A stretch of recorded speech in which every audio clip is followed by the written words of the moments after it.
Gabriel Galis, bonjour. Bonjour. Nous sommes très heureux de vous recevoir dans le cadre de la chaîne Antithèse. Alors pour commencer, est-ce que vous pourriez vous présenter brièvement et aussi présenter l'organisation pour laquelle vous travaillez? Alors, en ce qui me concerne, je suis né en 1951 à Lyon, en France, et j'ai fait des études en sciences politiques, en économie politique et en aménagement du territoire. Je suis assez content de cette spécialisation parce que ça m'a rendu la notion de territoire assez concrète. Et je trouve que pour faire de la géopolitique, c'est assez utile d'avoir une petite notion du territoire. Et puis, j'ai été conseiller régional de la région Rhône-Alpes pendant un mandat, ce qui m'a fait toucher aussi des réalités. Et puis, à la faveur d'une reconversion professionnelle, j'ai travaillé 10 ans comme chargé de mission en Europe centrale, post-communiste, dont un an en Roumanie sur le terrain. Et puis des missions beaucoup plus courtes en Hongrie ou en Russie. Donc c'était avec l'idée d'atterrir dans l'international, ce que j'ai réussi à faire en arrivant au JPRI en 2002, puisque le JPRI a été fondé en 80. En 82-83, c'est devenu une fondation. Et il s'intéresse à la recherche, c'est-à-dire la cause des conflits, et puis leur résolution, et puis les critères d'une société de paix. Parce qu'une société qui n'est pas en guerre n'est pas forcément une société de paix. Donc il y a eu une réflexion avec des gens comme Royce Preiswerk, Johan Galtung. On pourrait même dire qu'il y a eu un petit courant de pensée d'irénologues, de chercheurs pour la paix ou sur la paix à Genève. À cette période-là, il y a eu un courant. Et nous, on est un peu la suite de cette tradition d'une recherche spécifique européenne, qui n'est pas la recherche américaine, ni la recherche de Galtung, strictement, mais qui a laissé des marques de non-alignement. Notre philosophie, c'est le non-alignement. On essaye d'être indépendant et c'est pas facile par les temps qui courent. Et vous êtes donc financé par l'État de Genève ou par... Alors maintenant, on est financé par plus personne. On a eu une époque bénie où on était hébergé par la Confédération. On avait même un petit mandat d'environ 20 000 francs par an pour un colloque ou un séminaire. On avait un complément de l'État de Genève et puis on avait une troisième partie de la ville. Et puis quand il y a eu le campus pour la paix, finalement l'originalité c'est que le JPRI était un des premiers à être inscrit dans les actes décisionnels de la République et canton de Genève comme étant un des hôtes du campus de la paix, de la maison de la paix. Et puis petit à petit, finalement, on a mis des organisations à vocation de défense, le DECAF, le GCSP, IHEID, qui avait d'ailleurs à un moment envisagé d'absorber le JPRI, et qui nous avait valu quelques difficultés relationnelles et financières par la suite. Donc maintenant, nous n'avons plus à notre disposition que le placement d'un fonds qui nous a été légué par une donatrice et qui nous permet de vivre cas à cas avec des moyens qu'on essaye de consacrer tous à la recherche. On va éliminer toutes les parties gestionnaires qui ne sont pas nécessaires. On va garder que le nécessaire et puis investir dans la recherche avec des partenaires en Belgique ou ailleurs qui comme nous, essayent d'être indépendants.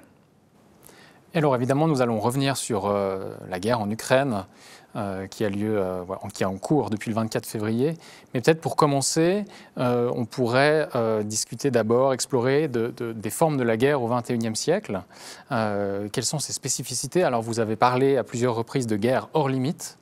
Est-ce que vous pouvez expliquer ce que c'est? Oui, j'ai été invité, voici 2 ans et demi, à écrire pour une revue française qui s'appelle Recherche internationale, un article sur les guerres hybrides, sur la guerre hybride en Ukraine. Moi, à vrai dire, j'en avais entendu parler de loin, mais je me suis attelé à la tâche pendant plusieurs semaines, quasiment 2 mois et demi, et j'ai découvert que cette notion de guerre hybride était une appellation OTAN qui était imputée à la Russie.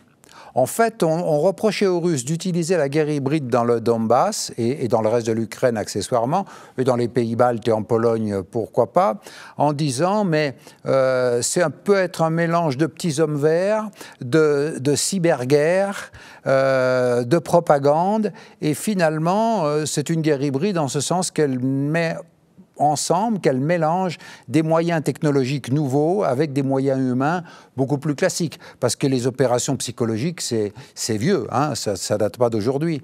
C'est très ancien et ça remonte même à l'Antiquité. Donc on a parlé de guerre hybride et puis moi j'ai fait ma copie, donc j'ai mis d'ailleurs guerre hybride entre guillemets dans l'article que j'ai fait parce que je trouvais que ce n'était pas une appellation satisfaisante et j'ai préféré la notion de guerre hors limite que j'ai emprunté à deux colonels chinois de l'armée de l'air qui avaient écrit un livre devenu best-seller en 1997 sous ce titre-là, qui étaient Kiao Liang et Wang Shuangshui. Et ces deux colonels, alors après ils sont devenus généraux et maintenant ils sont généraux honoraires à la retraite émérite, ils avaient analysé la première guerre du Golfe. Mais non seulement ils ont analysé la guerre du Golfe, mais ils ont analysé l'analyse par les États-Unis de la guerre du Golfe. C'est-à-dire c'était une analyse au 2e degré, assez poussée. Et finalement, qu'est-ce qui ressort de leur analyse, que je résume parce qu'elle me semble la meilleure. Et même les Occidentaux la reprennent, parfois avec des variantes. Les Américains ont dit, voilà la guerre que les Chinois veulent nous faire.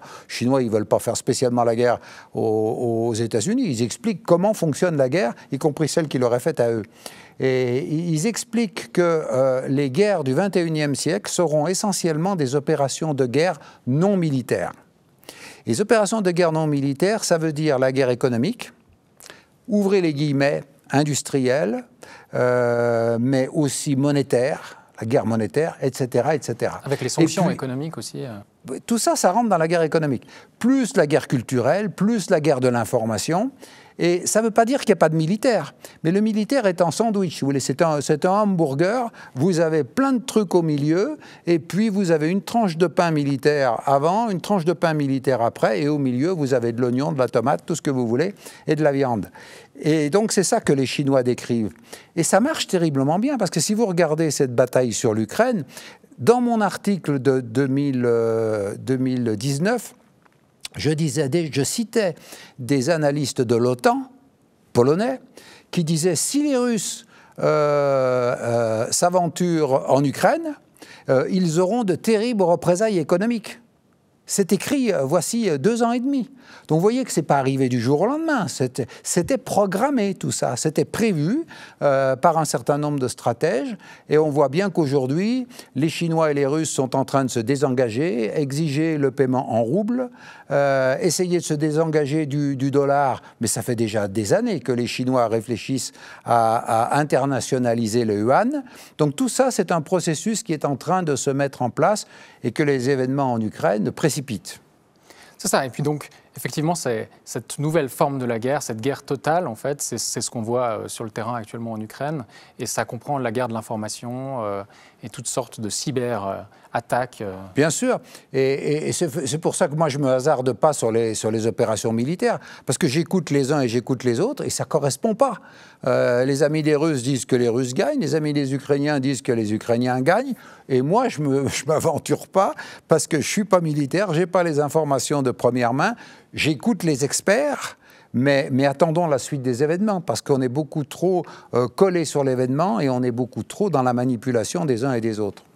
Et j'ai l'impression quand même que le degré de désinformation, ou en tout cas de guerre d'information qui se joue d'un côté comme de l'autre, est assez inédit en fait. Il est inédit et l'Occident a l'avantage. Parce que j'avais fait un tableau récapitulatif dans mon article sur les points forts et les points faibles des deux blocs. Et j'avais analysé il y a 2 ans et demi, hein, avant qu'il soit question d'une invasion russe, parce que bon, Poutine a beau appeler ça une opération militaire spéciale, c'est une guerre et c'est une invasion, il n'y a pas à jouer sur les mots, sauf pour l'opinion intérieure. En réalité, la suprématie occidentale est actuellement la suprématie médiatique. Tout simplement parce que Google, Facebook et toutes ces grosses machineries sont occidentales et on voit bien qu'ils procèdent aux censures. Imaginez que Facebook censure la haine, sauf si c'est la haine des Russes. C'est quand même assez inédit de voir Facebook dire toutes les communications de haine sont interdites, sauf si vous décidez de tuer du Russe. Bon. Et y compris de tuer le président de la Russie, c'est pas interdit par Facebook. C'est quand même hallucinant qu'on arrive à ce genre de position-là. Mais donc on est dans la guerre de l'information, et Mariupol, vous avez suivi, on a tiré sur une maternité, sauf que la maternité avait été vidée 48 heures avant, et qu'après c'était des milices privées qui avaient pris position là-dedans, parce que c'était un point haut et qu'il faut toujours occuper des points hauts en termes militaires.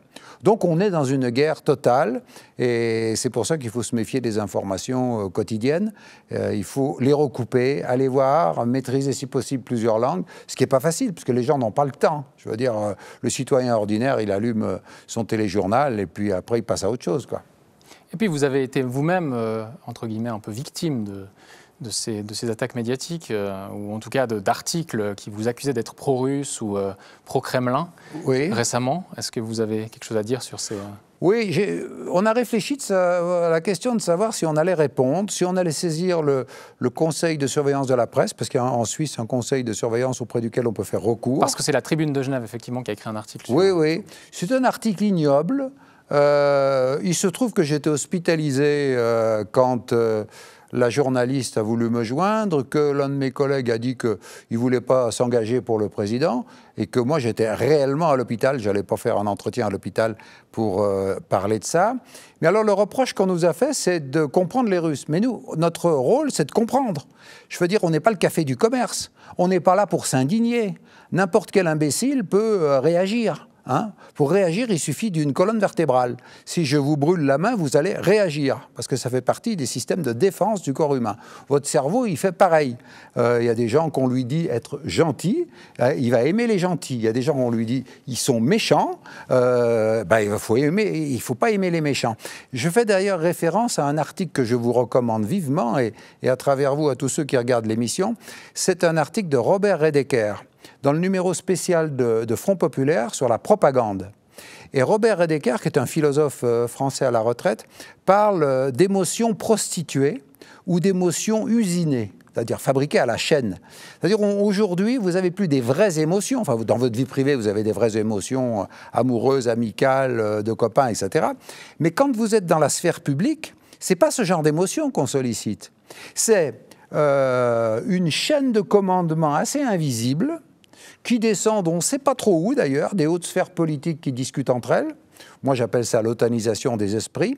Ça redescend jusqu'aux journalistes auxquels on dicte le script. Et Jacques Beau montre bien qu'il y a un décalage entre l'information réelle de terrain et puis l'information officielle qui est dispensée de plus en plus. Et cette information de l'émotion standardisée vous amène à aimer les uns ou les autres. Alors, bon, vous allez voir vos amis sur Facebook, il y a les pro-ukrainiens et les pro-russes. Bon, moi, j'en prends et j'en laisse des deux côtés. J'essaye de me faire une opinion. Mais ce qui est grave, c'est... On avait déjà vu ça avec la Covid, si vous voulez. Sur la Covid, vous aviez des gens qui voulaient se faire vacciner. Bon, ils avaient raison. Il y en avait qui ne voulaient pas se faire vacciner. Mais ce n'est pas une raison pour insulter les autres. Vous avez de bonnes raisons. Moi, je me suis fait vacciner parce que mon médecin me l'a recommandé, ma femme, mon fils m'ont dit « Papa, t'es fragile, le docteur a dit ». J'étais pas très chaud, mais j'y suis allé en disant « Bon, c'est vrai que je suis un cas fragile, etc. » Mais c'est pas pour autant que je vais insulter les gens qui veulent pas le faire. Et c'est pas pour autant que je suis pour le pass vaccinal ou sanitaire. C'est-à-dire là, il y a deux catégories qu'on mélange. Et on arrive à un monde en noir et blanc. Ça, c'est assez extraordinaire. Un homme comme Edgar Morin, qui lui aussi vient d'avoir 101 ans, on parlait tout à l'heure des centenaires qui sont encore actifs, tout de suite après la guerre en Ukraine, Edgar Morin a défendu la nécessité de réfléchir avant de réagir. Il a fait un article dans Sud-Ouest qui est très sensé, qui dit attention à ne pas se précipiter sur les réponses et sur les condamnations, mais aujourd'hui, vous condamnez. Donc, on condamne le JPRI parce qu'il essaye de comprendre. Mais nous, on essaye toujours de comprendre. On essaye de comprendre même ceux qui ont des mauvaises raisons.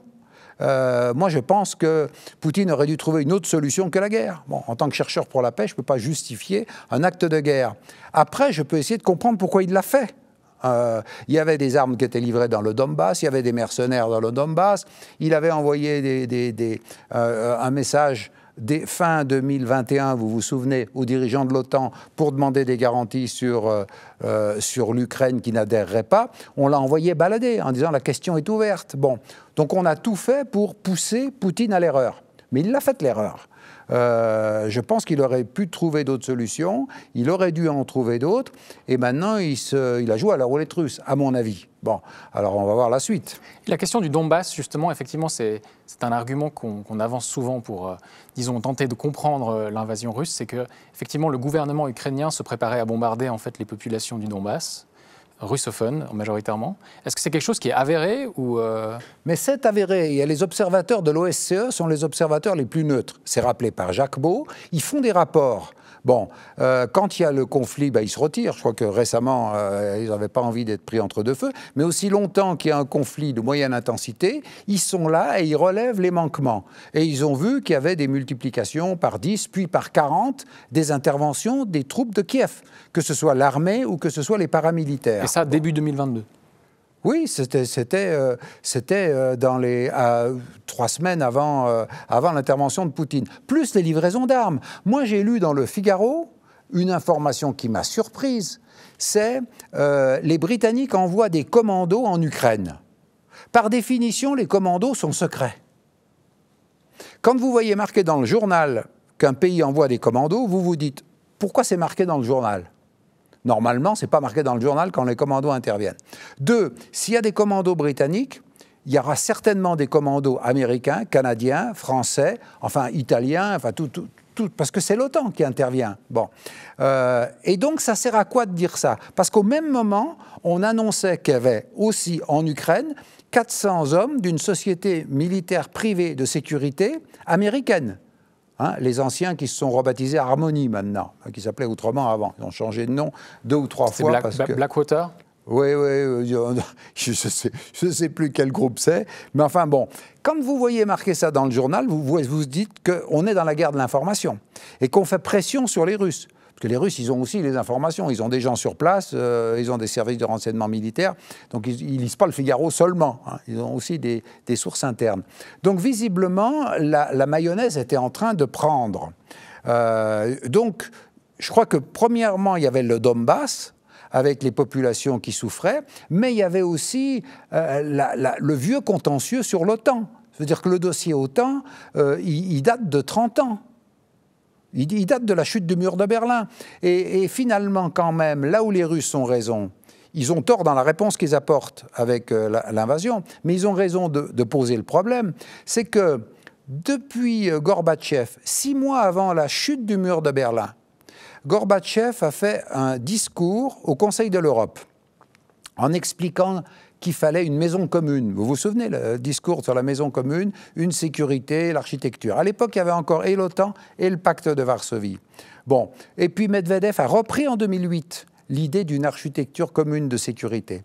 On a ignoré totalement les demandes russes d'une architecture commune de sécurité pour tous en Eurasie. Au lieu de ça, on a étendu l'OTAN, c'est-à-dire la sécurité occidentale. On a donné une sécurité aux Baltes, on a donné une sécurité aux Polonais et à tous les autres qui voulaient bien adhérer. Et pendant ce temps-là, on installait pour faire la sécurité occidentale des missiles dont on disait qu'ils étaient destinés à l'Iran. Bon, mais les Russes, ils n'étaient pas tout à fait naïfs. Ils disaient que ça peut être dirigé sur l'Iran, mais ça peut être dirigé sur Moscou aussi. Plus des radars, etc., etc. Donc, plus, moi je vais vous citer quelque chose qui n'est jamais dit pratiquement par personne, je ne sais pas pourquoi, ça a été révélé par Horizon et Débat et par Comité de surveillance OTAN, qui est un site belge. C'est un accord, pas secret mais discret, un communiqué commun, le 23 septembre 2008, entre les secrétaires généraux de l'OTAN et de l'ONU. Ils se sont réunis, comme dans un bistrot, dans le dos du Conseil de sécurité, mais surtout dans le dos des membres russes et chinois du Conseil de sécurité, pour dire qu'ils étaient complémentaires, ils allaient échanger des informations. Donc vous avez l'ONU qui est un organisme multilatéral, neutre, qui signe avec une organisation militaire qui, elle, est partie prenante. D'autant que les Russes et les Chinois, progressivement, ont constitué l'Organisation de coopération de Shanghai, qui n'est pas officiellement militaire, elle est officiellement politique et économique. Sauf qu'ils font quand même des exercices militaires conjoints en Sibérie et ailleurs. Donc vous avez ça, et Lavrov, il a appris ça, je dirais Donc Lavrov, c'est le ministre... Il était à l'époque ministre de...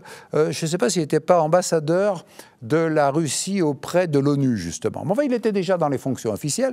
Lavrov, il a piqué une colère et a dit « Qu'est-ce que c'est ce truc ? Nous, on est membre du comité,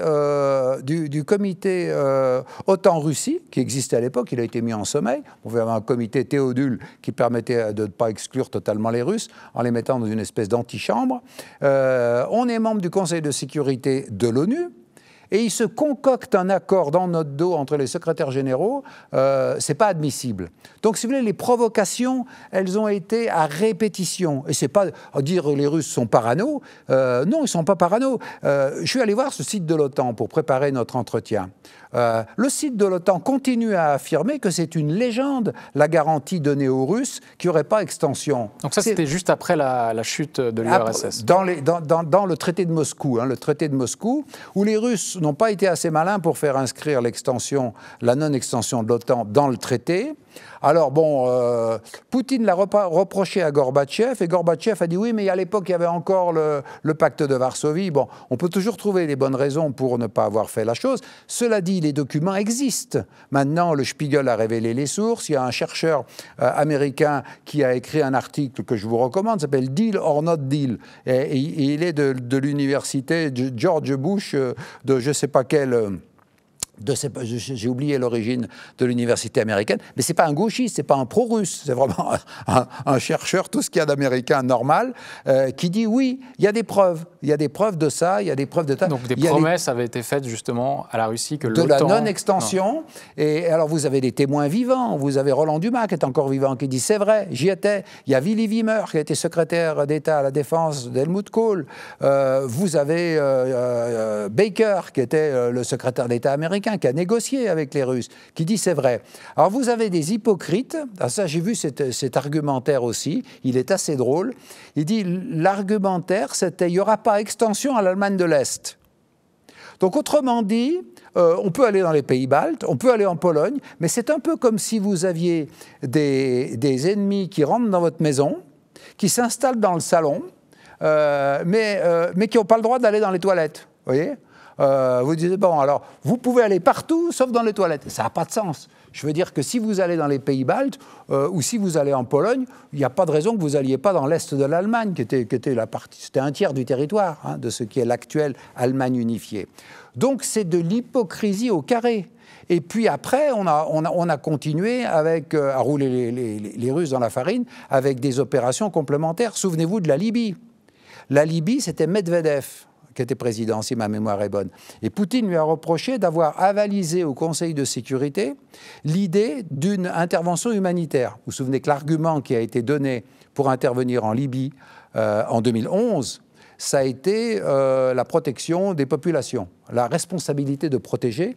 La première et dernière fois où elle a été utilisée, c'est pour le cas de la Libye. Les Chinois et les Russes ont été bonnes pâtes. Ils ont cru ce qu'on leur disait. Et puis, ils ont vu que ça avait viré au changement de régime et à l'assassinat du chef de l'État. Bon, donc, ils se sont dit, on ne nous y prendra pas deux fois. Depuis, il n'y a plus aucune résolution qui est acceptée parce que l'Occident s'est décrédibilisé. Et après, il y a eu un épisode qu'on a manqué, ça a été l'épisode Syrie. Vous vous souvenez que sur la Syrie, Obama, Cameron et Hollande avaient décidé d'intervenir ensemble. Pourquoi il n'y a pas eu intervention ? Moi, je me suis fait insulter par un ambassadeur de France parce que j'avais critiqué ce projet d'intervention. Et cet ambassadeur de France, dont je n'aurai pas le nom, m'a répondu « Obama a été mou du genou ». Mais Obama n'a pas été mou du genou. Premièrement, Obama avait des informations contradictoires sur les responsabilités des gazages. Vous vous souvenez que les gazages étaient imputés par les uns au régime d'Assad, à son gouvernement ou à des milices parallèles dépendant plus ou moins de lui, et par les autres, par des opposants, et y compris des universitaires américains qui ont dit, vu les vents, vu ceci, c'était des opposants qui ont voulu faire porter le chapeau à Assad. Bon. Or, le renseignement militaire britannique et des États-Unis penchaient sur cette interprétation-là, à la différence de la CIA. Parce qu'on dit, les services de renseignement américains, il y en a 13 qui font du renseignement. Bon, ils ne sont pas tous d'accord. Obama Premièrement, il était un peu dubitatif, il était avocat de formation, il s'essaye de poser le pour et le contre. Mais surtout, il y a eu un événement qui n'était pas prévu, c'est que le Parlement britannique a refusé à Cameron d'intervenir en Syrie. Autrement dit, à partir du moment où le Premier ministre britannique n'avait pas le feu vert du Parlement, et le Parlement britannique, contrairement au Parlement français et à un certain nombre d'autres, ce n'est pas un Parlement croupion. Quand il décide de faire preuve d'autorité, il peut s'affirmer. Hein. C'est quasiment le premier Parlement du monde occidental qui a imposé au roi sa charte, etc., etc. Donc le Parlement britannique refusant, Obama, il avait le choix d'y aller tout seul ou d'y aller avec Hollande. Les Américains, ils interviennent rarement sans les Britanniques et les Canadiens. En général, c'est le trio de choc. Hein. À partir du moment où les Britanniques ne pouvaient pas y aller, parce qu'il y avait un blocage du Parlement, ils pouvaient y aller tout seuls avec le pauvre Hollande, qui lui brûlait dans des coudres, on se demande pourquoi d'ailleurs, si ce n'est qu'il voulait faire son Sarkozy avec la Libye. Mais le Parlement britannique avait été échaudé, parce qu'entre-temps, il avait produit un rapport sur l'Irak, il avait produit un rapport sur la Libye. Et sur la Libye, il s'était rendu compte qu'il s'était fait avoir par Sarkozy, qu'il s'était fait avoir par BHL et les Qataris. Donc il dit, ça va, on arrête les frais. Donc si vous voulez, on est de nouveau dans la guerre de l'information, et ça a été très bien démontré par Ronnie Broman, hein, qui montre le dévoiement de l'humanitaire. On prend des causes humanitaires pour faire des guerres. Et la guerre de Libye, elle a été vendue comme une guerre humanitaire. Et on a fait entre 30 000 et 50 000 morts. Bon. Après, la Russie, quand la décision russe d'envahir l'Ukraine a été aussi avec des causes humanitaires, finalement. C'était pour dénazifier, en fait, le pays. Oui, oui, non, mais chacun a ses causes humanitaires. Et c'est vrai que tous les Ukrainiens ne sont pas nazis. Alors, cela dit, l'entourage Zelensky, il ne faut quand même pas en faire un enfant de cœur. Hein, parce que Zelensky, en dehors du fait qu'il était dans les Pandora Papers comme étant un type qui planque ses sous dans les paradis fiscaux, bon... Vous me direz, il n'est pas le seul, d'accord, mais ce n'est pas une excuse. Mais deuxièmement, Zelensky s'est fait élire sur un programme de paix. Zelensky est un russophone. Il a eu les voix des russophones du Donbass pour se faire élire, parce que, reprenez, moi j'ai suivi les élections en Ukraine, Zelensky s'est fait élire sur le programme de paix. On pourrait ajouter d'ailleurs qu'aux États-Unis, pratiquement tous les présidents des États-Unis, depuis une centaine d'années, se sont fait élire sur des programmes de paix. Et on fait la guerre après coup. Que ce soit Roosevelt, que ce soit Wilson, avant. Wilson s'était fait élire sur un programme non interventionniste. Hein, et il a utilisé Barnes, le neveu de Freud, pour vendre la guerre. La première forme de propagande, ça a été il faut vendre la guerre au peuple américain. Bon. Donc finalement, les peuples ne sont pas belliqueux. La conclusion à laquelle on peut arriver, c'est que... et souvenez-vous pourquoi Obama a été élu contre Hillary Clinton dans les primaires démocrates. Parce que Hillary Clinton avait une image de guerrière. Et qu'Obama avait été contre la guerre. Il s'était fait une image de colombe relative. Mais en tout cas, après, il avait voté les crédits de guerre quand la guerre était déclarée. Mais il avait quand même... Il s'était opposé. Alors qu'Hillary Clinton était pour toutes les guerres. C'était la Madeleine Albright numéro 2, en quelque sorte. Hein. Donc voilà, je pense qu'il faut être conscient, et pour en revenir à la Russie, que y compris Poutine a des plus extrémistes que lui. Souvenez-vous qu'il y a eu un vote de la Douma qui a demandé l'intervention avant que Poutine la décide, qui a demandé de voler au secours des russophones, dont certains disent que ce ne sont pas seulement des russophones, mais des vrais Russes, du Donbass. Donc, Poutine, il n'est pas tout puissant. Et qu'est-ce que vous pensez justement de ceux qui disent qu'il est fou, qu'il est... Non, mais ça, c'est l'explication. Quand on n'a plus d'explication, on traite les gens de fous.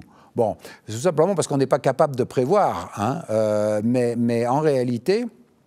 Je pense que Poutine, il a peut-être une maladie. Je trouve qu'il a un peu gonflé du visage. Est-ce qu'il prend des médicaments? Je ne suis pas médecin, mais je ne pense pas qu'il soit fou à proprement parler. Et que son état mental est certainement aussi bon que celui de Biden. C'est un euphémisme. Bon, donc je pense que c'est une mauvaise explication d'aller chercher dans le cerveau des gens. L'État russe, c'est un État. L'État américain, c'est un État. Il ne se réveille pas le matin en disant je vais envahir l'Ukraine. Il a autour de lui un conseil de défense, il a des militaires, il a des conseillers. Il prend la décision finale, mais la décision finale, elle est préprogrammée comme tout dirigeant politique, comme tout chef d'entreprise. Il consulte, s'il n'est pas complètement idiot, il consulte son équipe, quoi. Et ce que vous disiez justement, c'est qu'il y avait tout un enchaînement de causes. Peut-être qu'on peut essayer de développer ces causes qui ont mené au conflit actuel. Donc il y a eu déjà une première crise, un premier renversement politique en 2014 en Ukraine. Est-ce que finalement les causes de la guerre actuelle viennent de ça ? Alors, si on prend, moi je m'inspirerais d'Yves Lacoste, qui fait de la géopolitique. Yves Lacoste a proposé un schéma en disant il faut toujours avoir un emboîtement, quand on fait de la géopolitique intelligente, du local, du régional et éventuellement du mondial. Si on prend cette grille de lecture-là, on s'aperçoit qu'il y a le local, c'est le Donbass, les deux républiques dites autoprogrammées. Entre nous, soit dit, elles ne demandent pas l'indépendance, elles demandent l'autonomie. Ce que rappelle Jacques Beau avec précision, qui lit le russe. Bon. Après, vous avez l'échelon national. Et là, on en arrive au coup d'État de Kiev, parce qu'on nous explique que c'est une révolution. En réalité, c'est un coup d'État. On sait très bien que la révolution des roses en Géorgie, et puis Maïdan et le reste, tout le monde sait que Victoria Nuland a dicté la composition du gouvernement par téléphone et que les Russes ont réussi à piquer la conversation. Personne n'a contesté l'authenticité des propos, y compris « fuck the EU ». Bon, c'était dit dans le texte. Donc, le deuxième élément, c'est le coup d'État de 2014, qui avait déjà été précédé de remise en cause des autonomies de la Crimée et du Donbass. Mais là, ils ont aggravé les choses en interdisant la co-officialité de la langue russe à côté de l'ukrainien.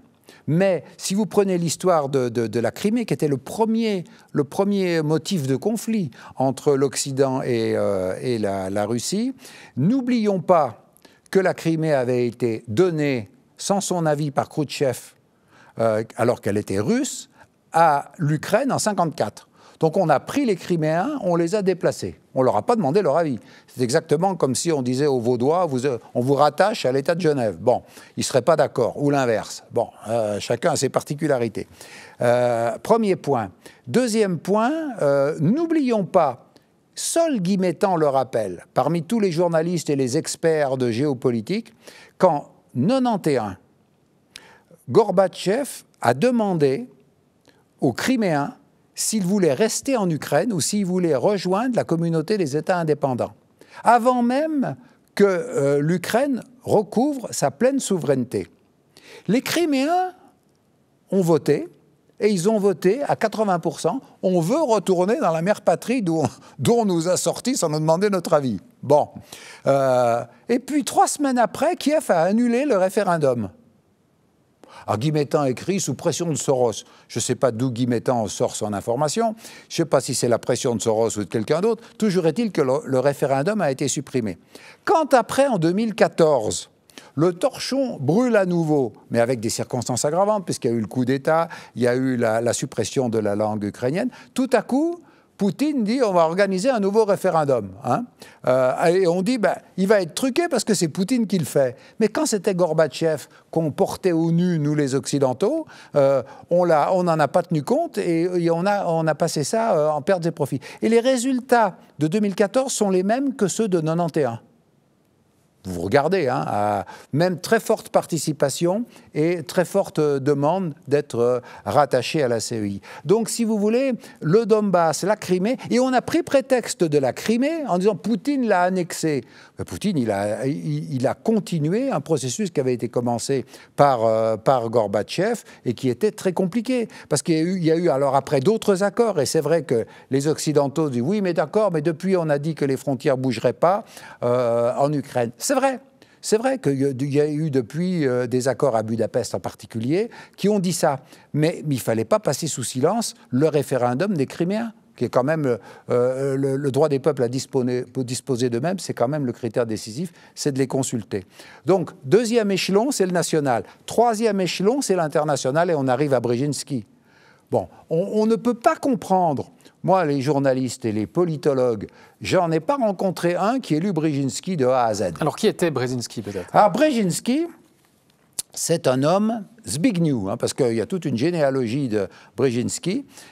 Son papa était diplomate consulaire nommé en Union soviétique, consul de Pologne dans les années 30, puis il a été nommé, le papa, consul en Allemagne. Il a vu la montée du nazisme, de l'antisémitisme, et puis après il a été nommé dans les années 30, à la fin des années 30, au Canada. Et le petit Zbigniew, il pose le pied sur le sol américain. Il a 8 ans à peu près. Il arrive au Canada. Après, il suit sa formation. Il fait des études. Il épouse d'ailleurs la nièce de l'ancien président Beneš, qui a été président de la République tchécoslovaque. Donc, il a baigné dans un jus politique. Fils de diplomate, mari d'une nièce d'un président de la République tchèque, qui a été d'ailleurs en exil après avoir été aux affaires. Et puis, Zbigniew Brzezinski fait une carrière universitaire et devient membre du Conseil de sécurité, travaillant essentiellement avec Jimmy Carter. Et il met sur pied la commission trilatérale, qui est une commission qui vise à démultiplier le rôle des États-Unis par une concertation intellectuelle avec un pilier américain, un pilier européen et un pilier japonais. C'était un peu le pendant à la tricontinentale de Che Guevara et des non-alignés. Hein. Les marxistes faisaient la tricontinentale et les libéraux américains faisaient la trilatérale. Tout ça pendant la guerre froide. Tout ça pendant la guerre froide. Et Brzezinski produit beaucoup. Il fait même copain-copain avec Ben Laden parce qu'il pense que pour chasser les Russes d'Union soviétique. Alors c'est vrai que, comme beaucoup de Polonais, il est anti-russe. Il est premièrement anticommuniste, mais quand il n'y a plus de communistes au pouvoir, il reste anti-russe. Hein, parce que Poutine fait longtemps qu'il a abandonné ses idéaux communistes. Le Parti communiste russe est maintenant dans l'opposition. Hein. Il fait 20% de l'opposition, il fait beaucoup plus que Navalny, dont on parle beaucoup, mais on devrait savoir que le premier parti d'opposition, c'est le Parti communiste. Qu'on soit pour ou qu'on soit contre, c'est une réalité.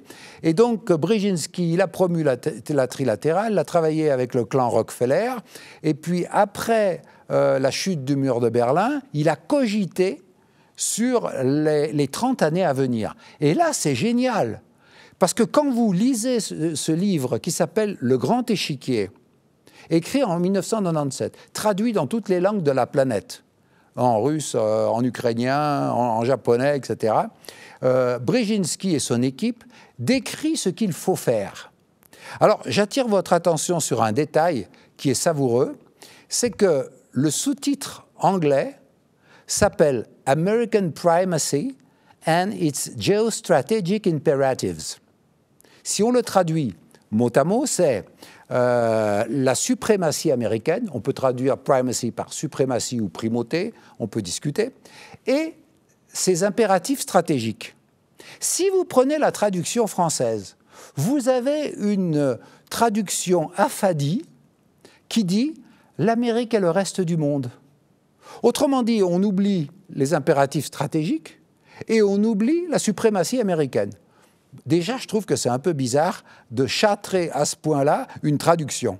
Comme si on avait peur pour les pauvres Français de leur dire « écoutez, il ne faut quand même pas parler de la suprématie américaine sur l'Eurasie ». Mais ce qui est intéressant dans le bouquin de Brzezinski, c'est que c'est une démonstration d'une rigueur intellectuelle absolue. Un, il faut que nous, les États-Unis, on garde la suprématie mondiale le plus longtemps possible. Ce n'est pas éternel, mais plus ça dure et mieux c'est. 2, pour contrôler le monde, il faut contrôler l'Eurasie. 3, pour contrôler l'Eurasie, il faut utiliser la tête de pont de l'Europe occidentale pour contrôler les autres. Pour contrôler la tête de pont occidentale, il faut faire avancer en même temps, d'un même pas, l'OTAN et l'Union européenne. Et puis après, il faut jouer les uns avec les autres, sans les opposer, mais en les jouant différemment, notamment les Allemands et les Français, qui sont parmi les puissances repérées comme dominantes. Les Britanniques, ils sont de toute façon les alliés inconditionnels, et ils ne comptent pas sur leur île. Bon. Mais ce qui est extraordinaire, c'est que vous lisez les pages sur l'Ukraine de Brzezinski, et vous voyez que c'est exactement ce qui s'est passé. Il annonce qu'il va falloir les mettre dans l'OTAN, il annonce qu'il va falloir les mettre dans l'Union européenne, et il ajoute, est-ce qu'il faut mettre les Russes dans l'OTAN? Il y a des avantages et il y a des inconvénients. Si on les y met, ça va déséquilibrer le processus. mais ça va les calmer. Si on ne les y met pas, ça nous laisse la main sur le dispositif, mais ça va les énerver et ils vont avoir leurs prédictions les plus sombres qui vont se voir réalisées, ce qui n'ira pas sans violence sur le continent eurasiatique. C'est écrit en 97. Tout simplement parce que le type, il est intelligent. Il voit très bien que si le rouleau compresseur de l'OTAN va se déployer jusqu'aux portes de la Russie, les Russes vont s'énerver un jour ou l'autre. Alors, quand, comment, il n'a pas prévu. Et Brzezinski a été tellement intelligent, il est mort il y a 4-5 ans, il a été tellement intelligent qu'en 2014, quand il a vu que son programme se réalisait et que ça mettait le feu, il a dit non, il ne faut plus mettre l'Ukraine dans l'OTAN. Donc vous avez une espèce d'aggiornamento, d'autocritique de Brzezinski par lui-même qui dit ce volet-là, c'est le plus dangereux, on ne peut pas le mettre en œuvre.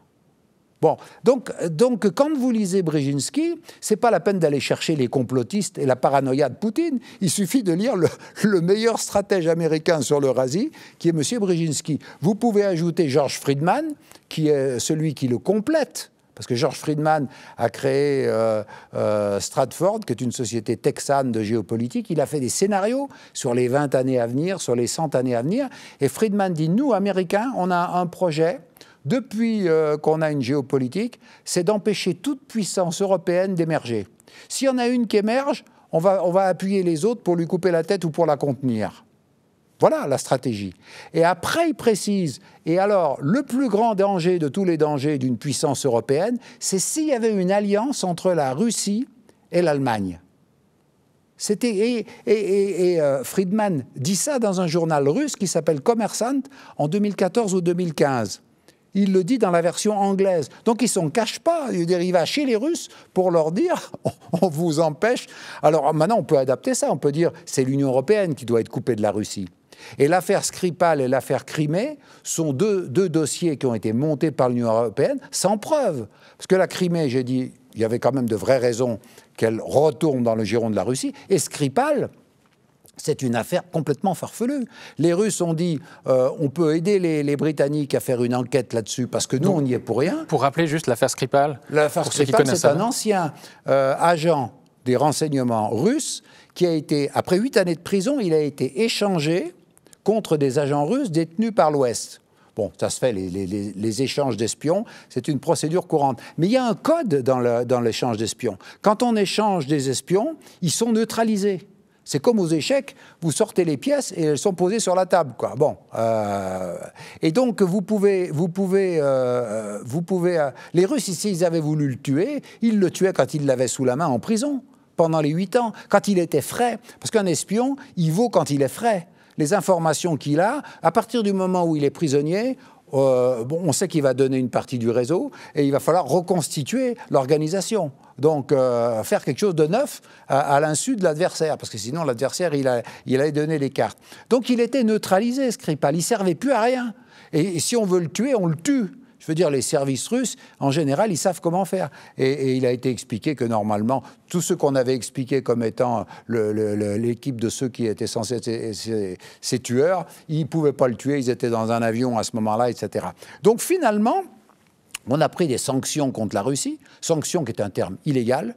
Il y a des mesures de répression qui peuvent être prises par le Conseil de sécurité de l'ONU dans les mesures non militaires face à un adversaire récalcitrant, mais c'est le Conseil de sécurité dans son ensemble qui le décide. Là, c'est les États-Unis qui ont fait pression sur l'Union européenne pour appliquer des sanctions sur la Russie. Ça vous dites que c'est illégal ? Mais c'est illégal, bien sûr. L'embargo contre le Cuba, contre le Venezuela, c'est illégal. Ce sont des actes de guerre illégaux. En plus, ça tue. Parce que quand vous ne livrez pas des médicaments contre le cancer, quand vous ne livrez pas des appareils chirurgicaux, il y a des livres qui ont été écrits sur Cuba notamment, on en est combien à 65 ans, 70 ans, je ne compte plus, mais on approche des 70 ans sur Cuba. C'est quand même un miracle qu'ils arrivent à se débrouiller. Ils ont acheté du matériel, notamment en cancérologie, ça a été expliqué par Victor Dedage qui a fait un livre de témoignages sur les décennies d'embargo, et qui dit on avait acheté un matériel, on l'avait payé, et au dernier moment, il n'a pas été livré, enfin plus exactement, le renouvellement du plasma pour le faire fonctionner ou de je ne sais pas quel composant nous était pas livré par les États-Unis. On a dû reconstruire à partir de zéro. Bon, donc ça tue les embargos. Ça a tué des enfants. Le programme pétrole contre nourriture de la Madeleine Albright qui vient de décéder a tué 500 000 enfants irakiens, dit-on. Bon, et elle a dit, bah, c'est le prix à payer, c'est dommage, mais c'est comme ça. Bon, c'est énorme. Parce qu'on a détruit les stations d'épuration, donc on a permis à des bactéries de proliférer. Donc les gens, ils sont morts sous les bombes, ou ils sont morts de faim, ou ils sont morts de maladie, ou ils sont morts de 50 000 raisons annexes. Les embargos, ça tue. Et les embargos, c'est illégal. Notre collègue du JPRI explique ça, qui est juriste. C'est effectivement des actes de guerre. Ce sont des actes de guerre non militaires, mais ce sont des actes de guerre. Et c'est illégal. Et c'est sanctionné par personne. Et donc, ce que vous dites dans ce contexte européen, c'est que tout ce que fait l'Occident, disons l'Union européenne, l'OTAN, les États-Unis, c'est de créer des tensions pour éviter qu'il y ait un rapprochement entre les pays d'Europe occidentale et la Russie. Je pense, c'est dit par Brzezinski et c'est dit par Friedman, bon, moi je les crois, en plus ça marche. Je veux dire que, regardez les tensions actuelles, alors c'est très divisé, parce qu'en réalité vous avez deux blocs en Europe. Je simplifie parce qu'en réalité vous avez 28 États membres et vous avez 28 politiques. Bon, mais si on détache quand même, on s'aperçoit que dans les grandes périodes de fracture, notamment en 2003, guerre d'Irak, la deuxième guerre d'Irak, vous avez eu la Nouvelle Europe qui s'est réunie aux Açores sur proposition de Manuel Barroso. Donc la Nouvelle Europe, c'est l'Europe de l'Est, enfin les ex-pays c'est l'Europe URSS. de l'Est. C'est les pays baltes, c'est les Polonais, c'est les Roumains, tous ceux qui ont un contentieux ancien avec la Russie. Alors, les uns parce qu'ils ont souffert du communisme, les autres beaucoup plus anciens parce qu'ils ont été découpés en plusieurs morceaux, notamment les Polonais. Ils ont été découpés une fois et parfois ensemble par les Allemands d'un côté, par les Russes de l'autre. Donc, ils ont des contentieux. Hein. Bon. Mais seulement, on vit pas les relations internationales avec des contentieux, sinon on ne fait jamais la paix. On est dans des guerres permanentes de vengeance. Donc vous avez la Nouvelle Europe, mais ça a été dit, qui s'est ralliée à George W. Bush, qui s'est réunie aux Açores avec Bush, sous la houlette de Barroso. Et puis vous avez, et là il y avait les Polonais et les autres, et puis vous aviez eu un axe inédit qui aurait pu durer et qui a beaucoup contrarié les États-Unis, c'est l'axe Paris-Berlin-Moscou. Chirac, Schröder, Poutine. On oublie ce détail-là. On oublie qu'en 2008, Chirac a donné la Légion d'honneur à Poutine. Il y a même des crétins qui proposent qu'on lui retire maintenant. Bon, comme si on donnait un jouet à un gamin à Noël, on te retire ton jouet. Bon, donc c'est pour dire à quel point la situation s'est dégradée depuis la chute du mur de Berlin dans un processus qui a vu gagner les faucons. Parce que tous les Américains ne sont pas fous. Il ne faut pas schématiser non plus. Vous avez des Américains comme Mearsheimer, comme George Kennan. George Kennan était le théoricien du containment pendant la guerre froide, c'est-à-dire l'endiguement de l'Union soviétique. Hein. On les contient, on les empêche de s'étendre. Kennan, il était anticommuniste à mort. Bon, il n'était pas pro-russe plus que ça. Mais quand il y a eu la chute du mur de Berlin et que Clinton a voulu étendre à la Pologne, d'ailleurs, y compris pour des raisons électorales, parce qu'il y a un fort électorat polonais aux États-Unis. Donc c'était un win-win. Hein. Ça faisait plaisir aux Polonais, mais ça faisait aussi plaisir aux immigrés polonais devenus citoyens des États-Unis. Kennan, il a hurlé. Il a dit « Mais vous êtes fous !» on est en train de mettre un chiffon rouge sous le nez des Russes. Bon, il l'a répété, il a fait un article dans un journal pour expliquer que c'est une faute politique. Donc même si on n'avait pas dit aux Russes qu'on ne s'étendrait pas, c'était évident qu'à partir du moment où... c'est exactement Cuba à l'envers. Souvenez-vous, quand les Russes, en 1962, ont voulu installer des missiles sur l'île de Cuba, que les Américains les ont repérés avec des avions. Ça a fait un incident, on était au bord de la guerre nucléaire. Et les Américains ont dit, vous ne pouvez pas installer des missiles à 120 km des côtes américaines. Actuellement, ça ne gêne personne qu'on installe des missiles en Pologne. Ou qu'il y ait des armes. Vous savez qu'il y a des armes atomiques américaines dans 5 pays en Europe. Vous en avez en Belgique, vous en avez en Italie, vous en avez en Allemagne, vous en avez, je crois, aux Pays-Bas, et vous en avez en Turquie. Bon, c'est même contre la loi constitutionnelle allemande, parce que la loi constitutionnelle allemande interdit théoriquement des armes de destruction massive sur leur territoire, qu'elles soient allemandes ou qu'elles soient d'un pays allié. On s'en moque. On a des armes. De même que la base aérienne reconvertie d'Allemagne sert à reguider les tirs sur l'Afghanistan ou le Pakistan du temps où il y avait des tirs. Donc il y avait des missiles et puis il y avait un reguidage qui était fait. Donc, un pays qui permet d'avoir une base sur son sol qui accompagne les drones ou les engins qui sont programmés, il n'est pas neutre. Donc les Allemands, ils sont complètement sous contrôle américain, ils n'ont plus d'armée, ils ont été bel et bien désarmés, et maintenant ils sont en train de se refaire une santé. Poutine leur avait demandé de mettre 2% de leur PIB dans la défense, Angela Merkel l'avait envoyé balader, grâce à Poutine, ils vont y arriver. Ils sont en train de se réarmer, les Allemands. Donc c'est quand même un des paradoxes de la situation, c'est que Poutine a réussi à solidifier un bloc qui était fissuré, puisque l'OTAN était déclarée en état de mort cérébrale. Bon, par Trump, par Macron et par d'autres. Maintenant, l'OTAN s'est refait une santé. Et on parle beaucoup d'énergie aussi dans les tensions qui ont cours entre l'Union européenne et la Russie. On parle du Nord Stream 2.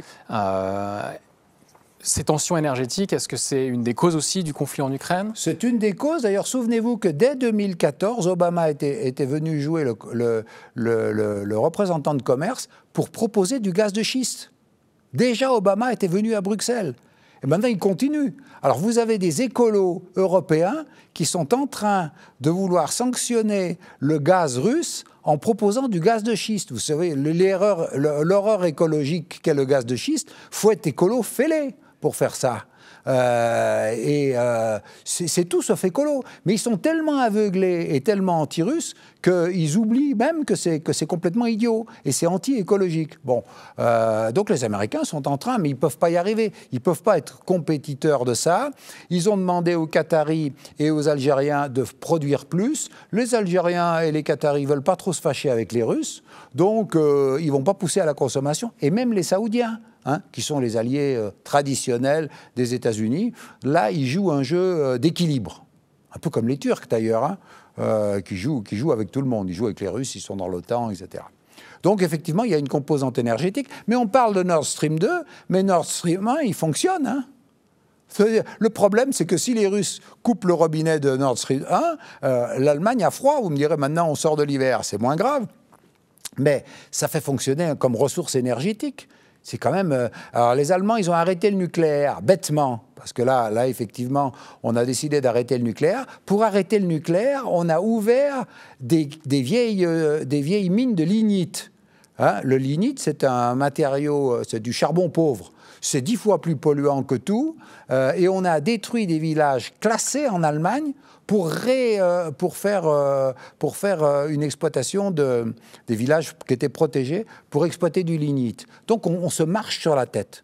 On dit une chose et son contraire. On veut combattre le réchauffement climatique et on remet du gaz de schiste et du lignite.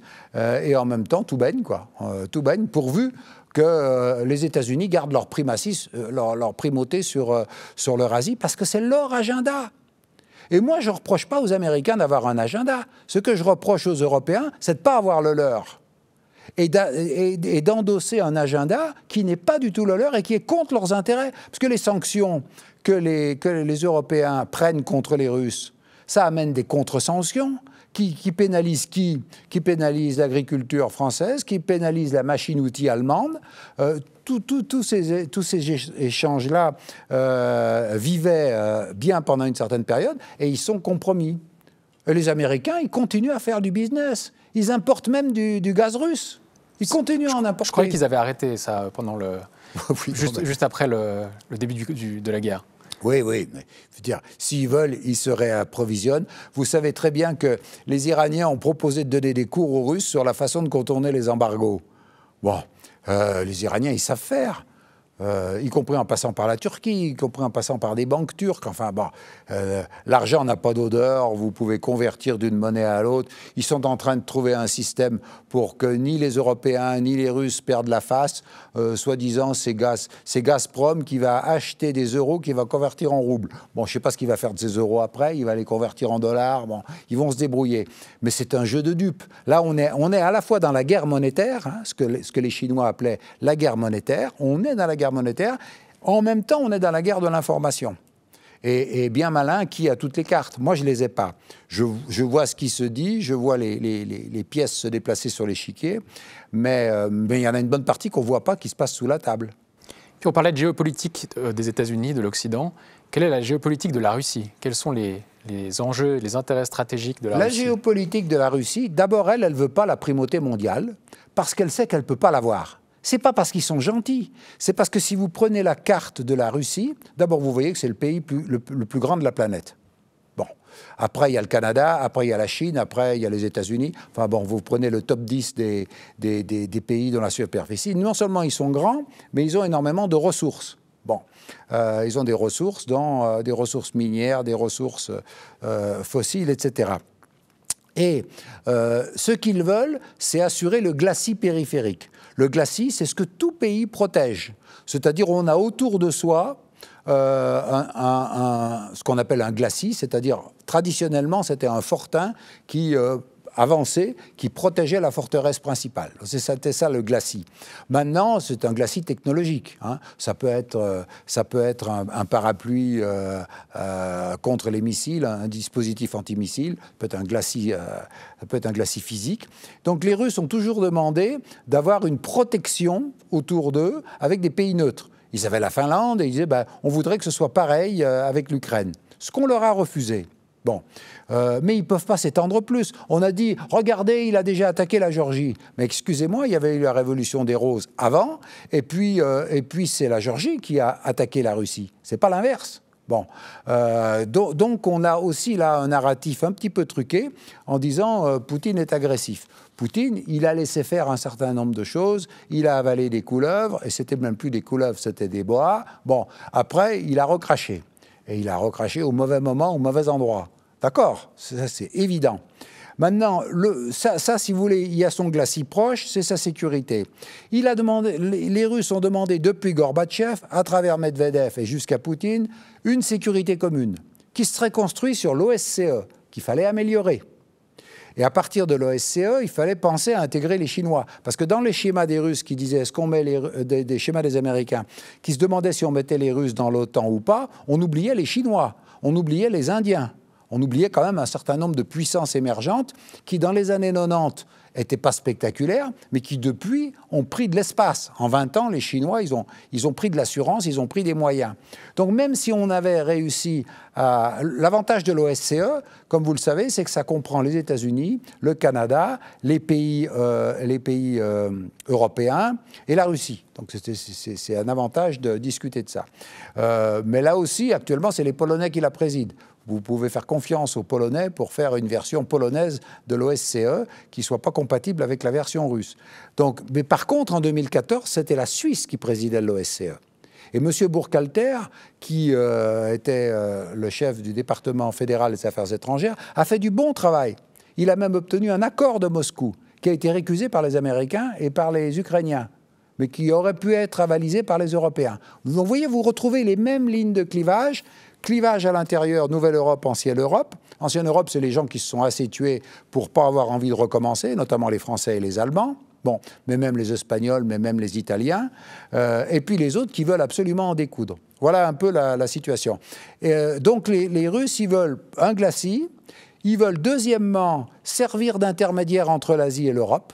Parce que le projet qui pourrait être un projet intelligent, ça serait de dire, actuellement, les deux colosses mondiaux, c'est d'un côté les États-Unis et de l'autre côté la Chine, puissance émergente, enfin dont on voit très bien qu'à terme, elle va être l'égale ou quasiment l'égale des États-Unis. Cette puissance-là, qu'est-ce qu'elle a au milieu? Elle a la petite Europe. La petite Europe, elle a le choix entre être adossée aux États-Unis, et c'est tout le projet qui a été validé par le fait d'inscrire l'OTAN dans le traité de Maastricht. 6 mois après la suppression du pacte de Varsovie. Le pacte de Varsovie est dissous et les Européens n'ont pas, aucun d'entre eux n'a l'idée de se dire est-ce qu'on pourrait réfléchir à ce qu'on fait de l'OTAN? Non, non, non. Ils font le traité de Maastricht, ils inscrivent l'OTAN dedans, comme si c'était encore d'actualité, comme si on était encore dans la guerre froide. Donc moi, mon analyse personnelle, mais ça n'engage que moi, et un certain nombre de gens qui la partagent, c'est de dire si les Européens étaient intelligents, mais ça c'est une hypothèse un peu risquée, parce qu'ils ne sont déjà pas tous unis, s'ils étaient intelligents et s'ils étaient unis, ils se diraient, face aux deux colosses, on aurait peut-être intérêt à faire des Russes des partenaires. Je ne dis pas des partenaires exclusifs. La vie politique internationale, ce n'est pas un mariage. Hein. On peut avoir des bonnes relations et avec les États-Unis, et avec les Chinois, et avec les Russes. Mais en termes d'équilibre géopolitique, alors certains disent, oui, mais en plus, les Russes, ils sont chrétiens, parce que l'orthodoxie, c'est une branche de la chrétienté. Bon, moi, je ne veux pas rentrer dans le débat de l'Europe chrétienne, parce que l'Europe, elle est gréco-romaine, elle est chrétienne, elle est un certain nombre de choses. On ne va pas rentrer là-dedans. Mais si ça peut faire plaisir aux chrétiens de penser que c'est une raison de plus pour mettre les Russes, pourquoi pas? C'est pas la mienne. Moi, la mienne, elle est strictement géopolitique. Les Russes font partie, pour l'essentiel, de l'histoire européenne et de la culture européenne. Il faut aller à Saint-Pétersbourg et à Moscou. Moi, j'y suis allé ces dernières années. On sent la différence de climat. On sent que quand on est à Saint-Pétersbourg, on est en Europe. On sent que quand on est à Moscou, on est un peu en Asie. Parce que tout simplement, c'est un peu plus à l'est et qu'il y a des Asiatiques. Et quand je suis allé dans un institut de recherche et qu'on nous a dit on va manger chez nos amis tadjiks ou je ne sais pas ce qu'ils étaient, c'était un restaurant du coin qui était d'une des anciennes républiques soviétiques. Mais effectivement, c'est un pays multinational, la Russie. C'est non seulement immense, mais c'est avec des cultures et des religions... y compris un islam modéré que les Russes soignent. Hein. Il y a eu une nouvelle mosquée qui a été construite à Moscou, inaugurée en grande pompe. Donc le rôle de la Russie, c'est de ne pas avoir d'ennemis à ses frontières et des missiles, et de pouvoir possiblement jouer le rôle d'interface entre l'Asie et l'Afrique. En gros, ça aurait pu être l'Union européenne et la Chine. Au lieu de ça, nous, Européens, nous Occidentaux, on les pousse dans les bras des Chinois. Pieds et poings liés. Comment ça va se terminer? J'en sais rien. Parce que dans cette partie de bras de fer, c'est quand même les Chinois qui dominent. Alors comment justement vous imaginez ce monde d'après? Finalement, est-ce qu'on assiste à la naissance de nouveaux équilibres entre la Chine, la Russie, l'Inde, l'Iran d'un côté et les États-Unis et l'Occident de l'autre? Et puis finalement, qu'est-ce que ça dit aussi de la mondialisation?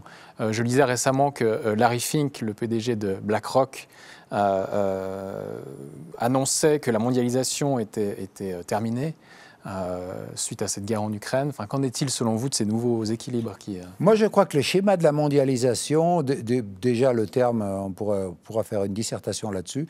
Moi, j'y ai jamais cru sous la forme unifiée qu'on nous a présentée. J'ai écrit un article sur les peuples-nations dans le système national mondial hiérarchisé. C'est une expression que j'ai empruntée à Michel Beau. Hein, c'est pas le Jacques Beau, c'est Michel Beau, un économiste français qui avait proposé ce terme alternatif en disant la mondialisation, c'est un leurre. La Terre, c'est un globe au sens géophysique. Bon, un globe imparfait, parce qu'on sait qu'il est un peu aplati, mais enfin, en gros, c'est un globe. Mais si on fait de l'économie ou de la politique, Kissinger avait écrit un très bon article en 98. Là aussi, le titre français et le titre anglais, c'est pas le même. Il a écrit je crois que c'est le Herald Tribune, The Perils of Globalism. Les dangers du globalisme, pas de la globalisation, du globalisme comme idéologie. Il y a une différence entre la globalisation comme fait et le globalisme comme doctrine. Il écrit ça. C'est traduit par Le Monde, par le FMI fait plus de mal que de bien. Vous ne trouvez pas que c'est beau? C'est pas tout à fait pareil, en tout cas. Chaque fois, on affadit, on neutralise, on castre. Hein, mais il faut citer Brzezinski et Kissinger dans le texte. Ce n'est pas la peine de les transformer en enfants de cœur. Ils sont ce qu'ils sont. Et Kissinger, de façon très intelligente, dit l'économie unifie, mais la politique divise.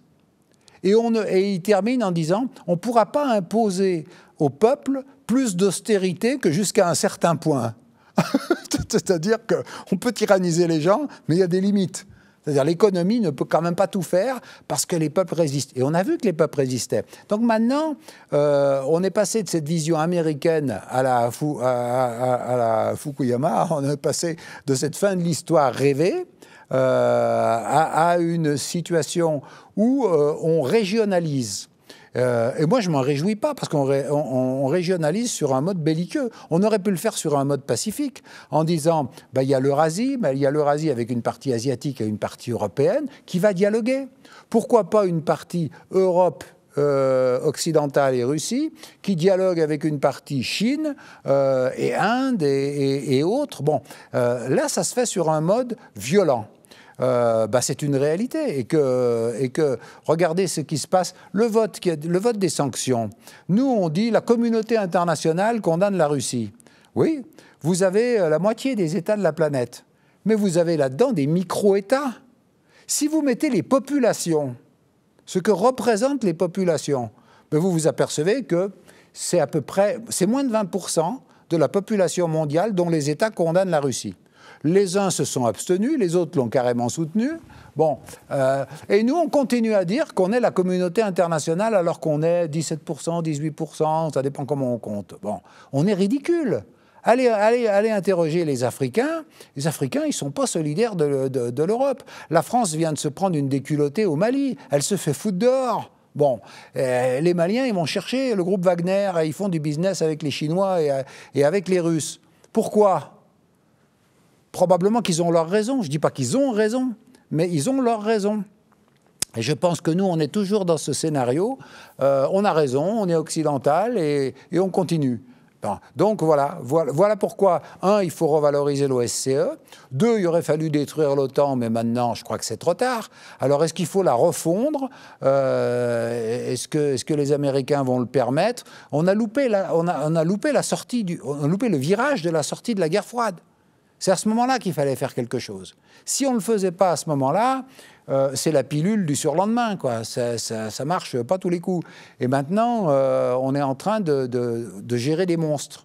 Et regardez, la dernière déclaration des Chinois, si les Américains veulent s'implanter veulent absolument intervenir directement en Ukraine, nous, on s'occupe de Taïwan. Hein. Dernière déclaration chinoise.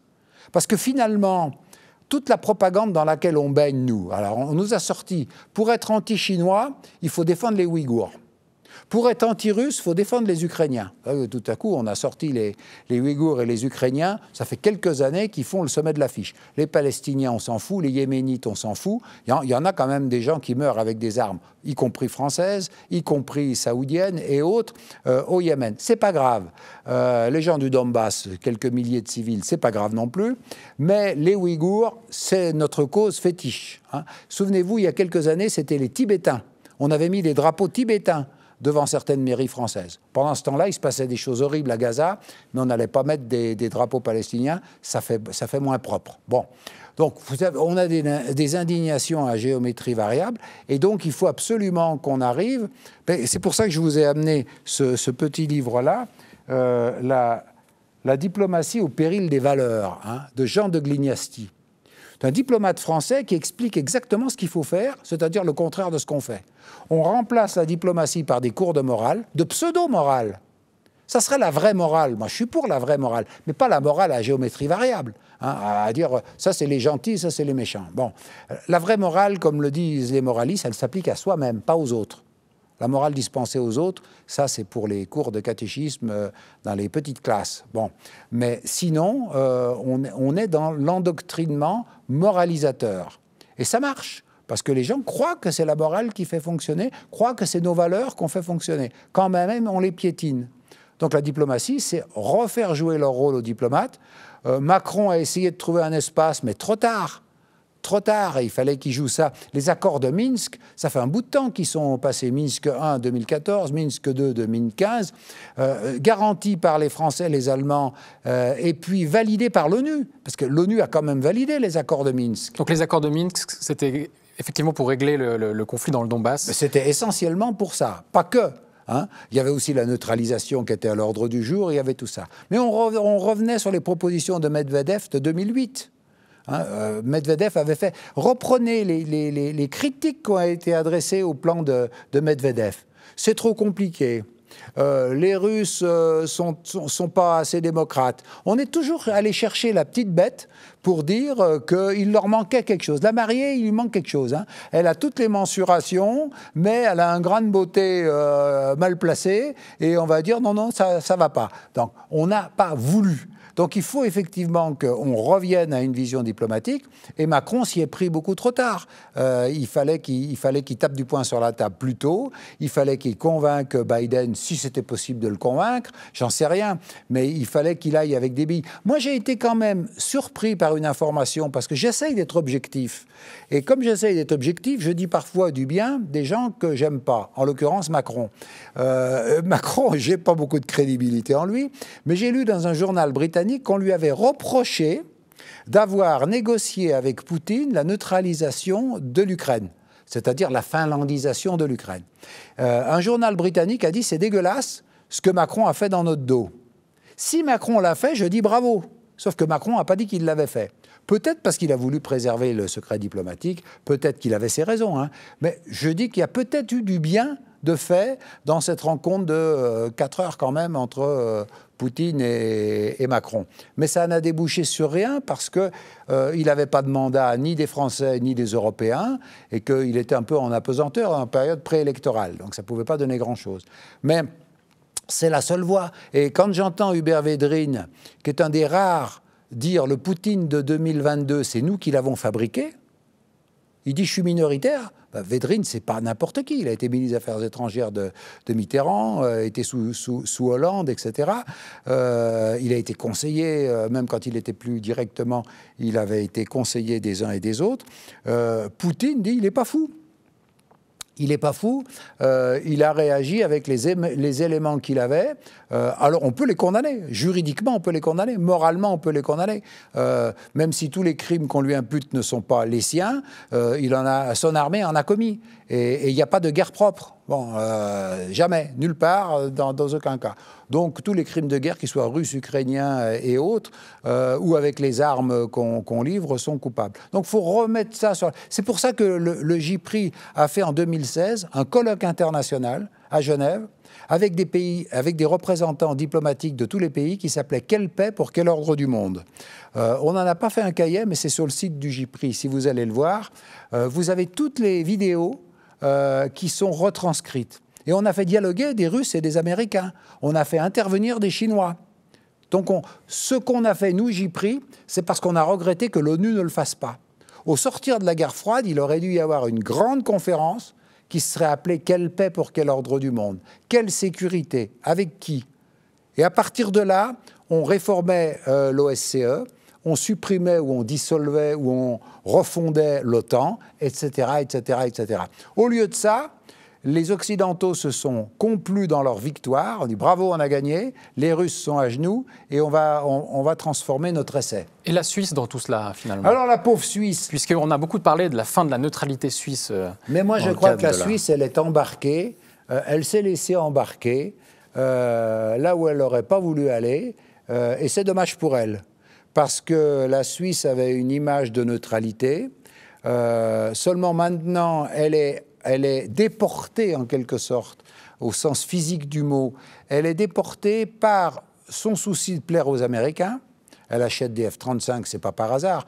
Bon, moi je lis dans les journaux que c'était le meilleur rapport qualité-prix. Sauf que un mois avant, il y a eu la rencontre Poutine-Biden. Le président de la Confédération rencontre Biden. Et qu'est-ce qu'il dit aux journalistes? C'est pas moi, hein, c'est le président de la Confédération, là, celui qui était en fonction à ce moment-là. Le président Biden m'a demandé d'acheter des avions américains. Vous vous souvenez de ça? Bon, alors quand 3 semaines avant, on disait que c'était le Rafale qui tenait la corde, et 3 semaines après, il se trouve qu'on achète des Rafales américains. Moi, je veux bien croire que c'est le rapport qualité-prix, mais je me demande s'il n'y a pas un petit coup de pouce diplomatique là derrière. Bon, j'essaie d'être cohérent. Et après, sur la question de la neutralité, depuis que la Suisse a rejoint l'Organisation des Nations Unies en 2002, elle accepte aussi que les sanctions de l'ONU soient les siennes. Enfin, elle suit l'ONU dans les sanctions qu'elle prend. Donc finalement, déjà, cette neutralité... Mais elle n'est pas obligée. Elle pourrait avoir une marge de manœuvre. Et puis, moi, ce que je trouve plus grave que l'adhésion à l'ONU, c'est l'adhésion au partenariat pour la paix de l'OTAN, en 1996. Parce que l'OTAN, c'est quand même pas l'armée du salut. L'OTAN, c'est une machine de guerre qui a fait entre 3 et 6 millions de morts, ça dépend les évaluations, depuis la fin de la guerre froide. Les Suisses ont cru au gentil discours bisounours de l'OTAN qui a dit on va faire un machin qui s'appelle le partenariat pour la paix. Donc actuellement, vous avez 28 pays de l'OTAN, et puis vous en avez quelques 22 qui sont des partenaires pour la paix. Les Suisses, très prudents, ont dit « Ah ben, on suit les Suédois ».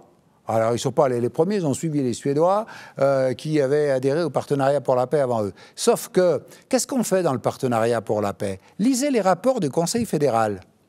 Vous avez des notions comme la projection de sécurité.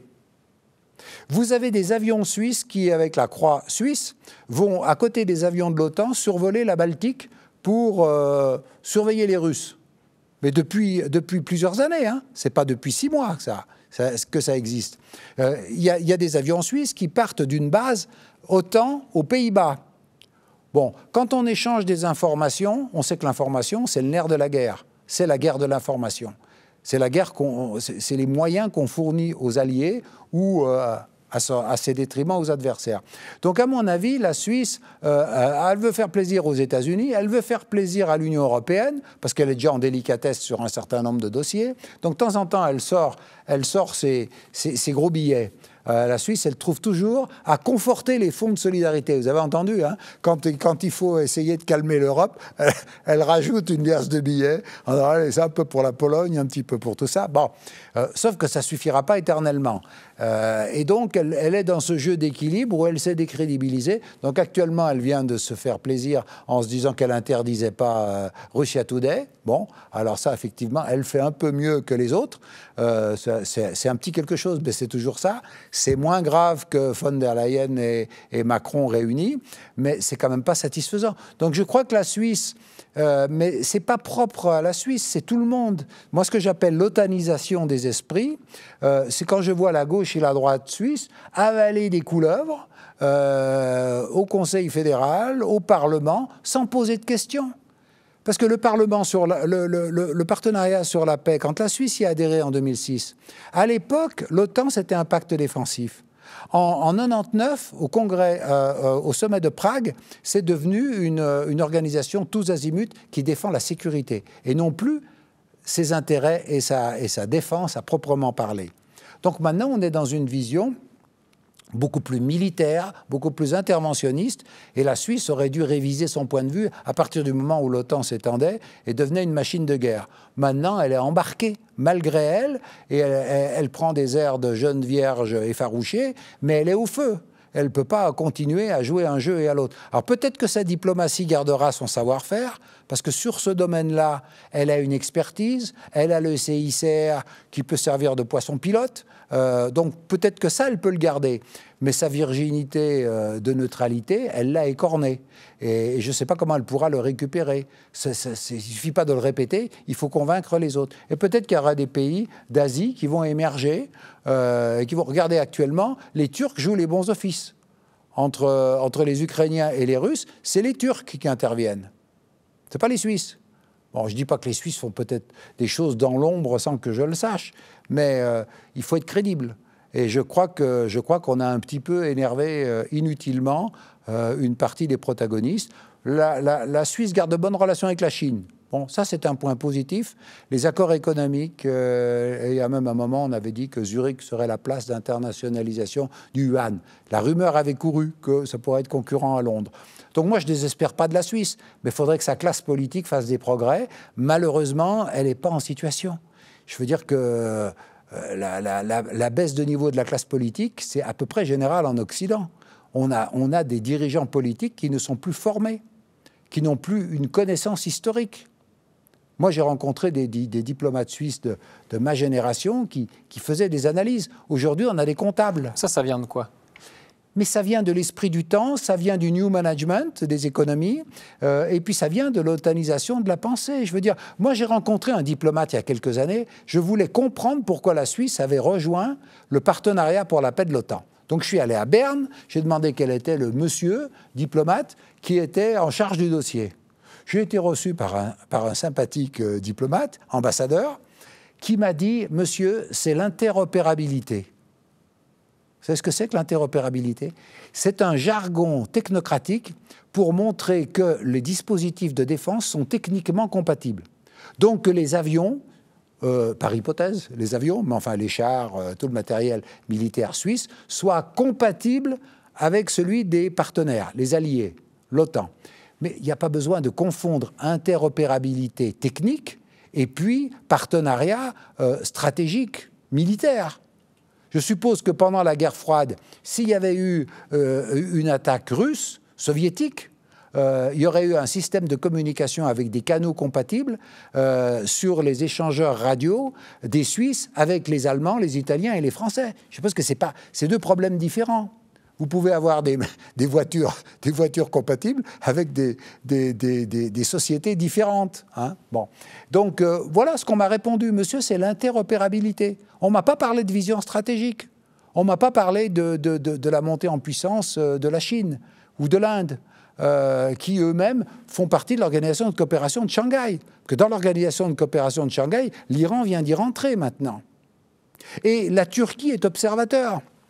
Ça, c'est quand même le gag. La Turquie est membre de l'OTAN, mais elle fait partie des observateurs de l'Organisation de coopération de Shanghai.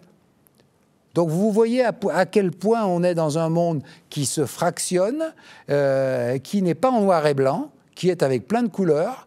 Vous avez l'Inde qui, traditionnellement, essayait d'avoir des bonnes relations avec les États-Unis pour se prémunir de la Chine, qui était sa grande menace. Maintenant, elle essaye d'avoir des bonnes relations avec tout le monde. Les tensions ont un petit peu diminué. Elle essaye d'avoir des bonnes relations avec la Russie, l'Inde. Bon, ils sont en train de voir la compatibilité roupie-rouble, bon, pour faire des affaires entre eux. Donc voilà, le monde, on l'a loupé il y a 20 ans, 30 ans, et je crois qu'on ne va pas pouvoir refaire ça. Si nos amis américains ne comprennent pas qu'il faut qu'ils arrêtent avec leur fantasme de leadership, c'est les seuls de la planète qui parlent de leadership. Les seuls. Vous les prenez tous, que ce soit... Alors, Trump, il faisait une différence, il disait « Amérique d'abord ». Bon, c'était pas leadership, c'était nous d'abord. C'était une version un peu différente, mais en fait, ça ne changeait pas grand-chose. Il a fait livrer des armes à l'Ukraine, Trump. On dit « Trump, il n'a pas fait de guerre ». Non.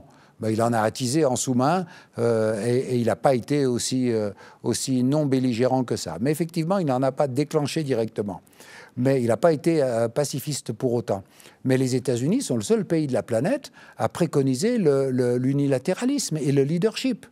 Moi, j'ai eu accès, quand j'étais allé à une conférence du désarmement à Genève, j'avais vu la documentation distribuée par la mission américaine. Et alors, il y avait des documents qui étaient déposés sur les chaises, que j'ai lus, parce que c'est mon travail de lire les documents, et j'avais lu une notion que j'avais trouvée adorable, parce qu'il faut quand même un génie diplomatique créatif. Nous sommes pour le multilatéralisme, mais pour le multilatéralisme vertébré. C'est-à-dire, imaginez le multilatéralisme à l'américaine, c'est une colonne vertébrale, c'est-à-dire eux, et vous êtes les doigts, les jambes, une partie du système vertébré le long de la colonne vertébrale. Mais vous n'êtes pas la colonne vertébrale. Vous voyez ce que je veux dire, hein? Le cerveau et la colonne vertébrale, c'est eux. Les petits doigts, vous pouvez discuter. Hein? On vous laisse les petits doigts, les doigts de pied, et les alibis que vous voulez. Mais moi, j'avais trouvé ça délicieux. Et c'était sur le site de la Maison-Blanche. Nous sommes pour un multilatéralisme vertébré. Bon, arrêtons de jouer aux mots. On est aujourd'hui dans un monde multipolaire. Est-ce que oui ou non, un président américain, un jour, dira « nous en prenons acte ». Nous renonçons au leadership. Nous sommes des partenaires à part entière, nous avons notre histoire, nous pesons, mais nous renonçons au titre de leader. Moi, j'attends, hein, qu'il soit démocrate ou qu'il soit républicain ou qu'il soit autre chose, j'en attends un, j'en ai jamais entendu un seul. Voilà. Donc, notre marge de manœuvre, à nous, Européens, je dis la Suisse, La Suisse, c'est un pays européen, pas partie de l'Union européenne, mais c'est un pays européen. C'est considérablement amenuisé et il faut rendre nos partenaires et nos alliés un petit peu plus responsables. Et moi, ce que je dis là, je le dis aux Américains, je le dis à vos amis américains, comme j'ai parlé de l'islamisme en Arabie Saoudite. Hein, quand j'ai été invité en Arabie Saoudite, je n'ai pas choisi entre Ben Laden et George Bush, comme ils m'ont demandé de le faire. Bon. Il faut être sûr de soi, il faut avoir des arguments, et quand on a des bons arguments, les interlocuteurs les écoutent. Ils ne les avalisent pas tout de suite, mais ça ne veut pas dire qu'ils ne réfléchissent pas. Et j'ai eu la preuve dans un certain nombre de cas qu'un certain nombre de choses que j'avais dites, non pas parce que je les avais dites, parce que d'autres les avaient dites, parce qu'ils avaient réfléchi par eux-mêmes, ils ont modifié un certain nombre de positions par rapport à ce qu'elles étaient. Donc je ne désespère pas de la cause de la paix, mais je voulais terminer par un slogan, qui est le slogan des chercheurs pour la paix. Vous savez, l'Occident a cru le slogan « Si tu veux la paix, prépare la guerre ». On fabrique des ogives, on multiplie les dépenses d'armement et on étend l'OTAN. Et les chercheurs pour la paix ont une autre devise. Si tu veux la paix, cultive la justice. Si vis pacem, colle justitiam en latin. Hein, parce que l'autre en latin, elle est connue, si vis pacem parabellum, c'est la doctrine des militaires. Moi, je l'ai dit dans une assemblée de l'UNESCO, ça, à des militaires. J'ai dit, n'oubliez pas la justice. Parce que si vous faites simplement préparer la guerre, vous allez créer la guerre. Si tout le monde augmente ses armements, à un moment, c'est la guerre de 14. Hein, si vous vous souciez pas de la justice, et la justice, c'est la sécurité pour tous. On revient à la cause des Russes et des Chinois, le multilatéralisme, la sécurité pour tous, vous créez la guerre. Donc moi, je ne suis pas pour les Russes, pour en revenir à la question. Je suis pour le multilatéralisme et je suis pour qu'il y ait des équilibres qui soient raisonnables sur la planète entre les grands blocs, surtout quand ils ont des armes nucléaires. Voilà pourquoi il me semblait qu'il fallait mieux traiter les Russes, mais il faut que les Russes se comportent de façon un peu plus raisonnable que ce qu'ils viennent de faire dans les dernières semaines. Voilà. Très bien. Gabriel Galis, merci pour cet entretien. Merci à vous.